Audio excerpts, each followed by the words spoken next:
En lisant le livre des Actes, chapitre 13, versets 1 à 4, nous pouvons nous demander quelle est la volonté de Dieu, comme le Saint-Esprit la révèle. Elle tient en quelques mots, mise à part par le Saint-Esprit. Voici la note dominante du message du ciel. Mettez-moi à part, Barnabas et Saül, pour l'œuvre à laquelle je les ai appelés. C'est mon œuvre. J'en prends soin moi-même. J'ai choisi et appelé ces hommes, et je vous demande à vous qui représentez l'Église de Christ sur la terre, de les mettre à part pour moi. Considérez ce message du ciel sous son double aspect. Ces hommes devaient être mis à part par le Saint-Esprit, et c'était à l'Église de faire ce travail de mise à part. Le Saint-Esprit pouvait se fier à des hommes pour le faire dans un bon esprit. Ils étaient là, demeurant dans la communion de l'invisible. Et le Saint-Esprit pouvait leur dire, faites le travail de me mettre à part ces deux hommes. C'étaient là les hommes que le Saint-Esprit avait préparés.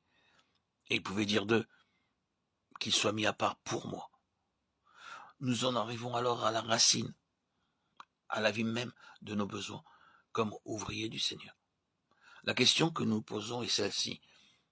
Que faut-il pour que la puissance de Dieu repose sur nous avec plus de force, pour que la bénédiction soit répandue avec plus de force, pour que la bénédiction soit répandue avec plus d'abondance parmi ces pauvres gens et ces pécheurs qui périssent parmi lesquels nous travaillons? Et la réponse du ciel est celle-ci. J'ai besoin d'hommes mis à part pour le Saint-Esprit. Qu'est-ce que cela signifie? Vous savez qu'il y a deux esprits sur la terre. Christ a dit en parlant du Saint-Esprit que le monde ne peut le recevoir. Paul a dit, nous n'avons pas reçu l'esprit du monde, mais l'esprit qui vient de Dieu. Voilà le plus grand besoin de chaque travailleur. Que l'esprit du monde s'en aille et que l'esprit de Dieu entre pour prendre possession de la vie intérieure et de l'être tout entier. Je suis sûr qu'il y a des serviteurs de Dieu qui crient souvent à Dieu pour que le Saint-Esprit descende sur eux, comme un esprit de puissance pour leur œuvre. Et quand ils sentent cette puissance en eux et qu'ils sont bénis, ils en remercient Dieu. Mais Dieu veut quelque chose de plus et de mieux. Dieu veut que nous recherchions le Saint-Esprit et sa puissance dans notre propre cœur et dans notre vie, pour vaincre le vieux moi, pour rejeter le péché, et pour que l'image magnifique et bénie de Jésus soit reproduite en nous. Il y a une différence entre la puissance Saint-Esprit comme don et la puissance de l'Esprit qui nous donne la grâce de mener une vie sainte. Un homme peut souvent posséder une mesure de la puissance de l'Esprit, mais s'il n'a pas une grande mesure de l'Esprit en tant qu'esprit de grâce et de sainteté, cette lacune sera apparente dans son travail. Il peut être le moyen de conversion, mais ne saura pas aider les autres à s'élever à un niveau plus haut de vie spirituelle. Et quand il viendra à disparaître, une grande partie de son œuvre périra avec lui.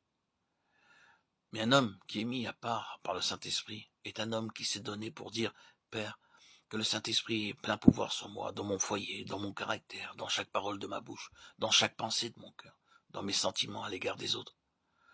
Que le Saint-Esprit ait les pleins pouvoirs. Est-ce cela qui a été le désir le plus ardent et l'alliance de votre cœur avec votre Dieu, d'être un homme ou une femme mis à part par le Saint-Esprit? Je vous prie d'écouter la voix du ciel. Mettez-moi à part, dit le Saint-Esprit, Barnabas et Saül. Oui, je répète, mis à part par le Saint-Esprit. Que Dieu fasse que cette parole pénètre au tréfonds de notre être pour nous donner, et si nous découvrons que nous ne sommes pas sortis entièrement du monde, si Dieu nous révèle que la vie propre, la volonté propre et l'exaltation du moi sont en nous, humilions-nous devant lui. Nous avons besoin de prendre du temps pour nous humilier devant Dieu et pour demander à Dieu que Dieu lui-même nous humilie sous sa puissante main.